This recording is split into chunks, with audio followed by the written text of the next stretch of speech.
வணக்கம், நான் உங்கள் சென்னை இந்தியன் ரவி பேசுகிறேன். எல்லாம் நல்லா இருக்கீங்கன்னு நினைக்கிறேன். ரீசெண்டாக கோவா போயிருந்தேங்க. கொலுவா பீச்சில் ஒரு 3 days ஸ்டே பண்ணியிருந்தேன். அங்கே கொலுவா பீச் பக்கத்துலேயே இருக்க இந்த ஜோசஃபா ரெஸ்டாரண்ட் போயிருந்தேன். ஃபேமிலியாக போயிருந்தோம், with neighbour family. Total 8 members போயிருந்தோம்.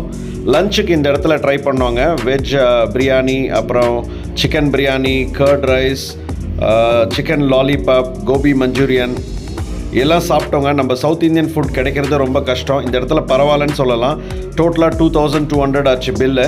நீங்கள் யாராவது இந்த கொலுவா பீச் சைடு இந்த ஹோட்டலில் ட்ரை பண்ணியிருக்கீங்களா? கமெண்ட் பண்ணுங்கள். இந்த வீடியோ ஃபர்ஸ்ட் டைம் யாராவது பார்க்குறீங்கன்னா சப்ஸ்கிரைப் பண்ணி சப்போர்ட் பண்ணுங்கள், லைக் பண்ணுங்கள், ஷேர் பண்ணுங்கள். ஆல்ரெடி நிறையா தடவை ஃப்ரெண்ட்ஸோடு போயிருக்கேன், பட் இதுதான் ஃபேமிலியோடு போனது. நிறைய கோவா வீடியோஸ் போடுவேன். லைக் பண்ணி ஷேர் பண்ணுங்கள், ஃபாலோ பண்ணுங்கள். Thank you so much.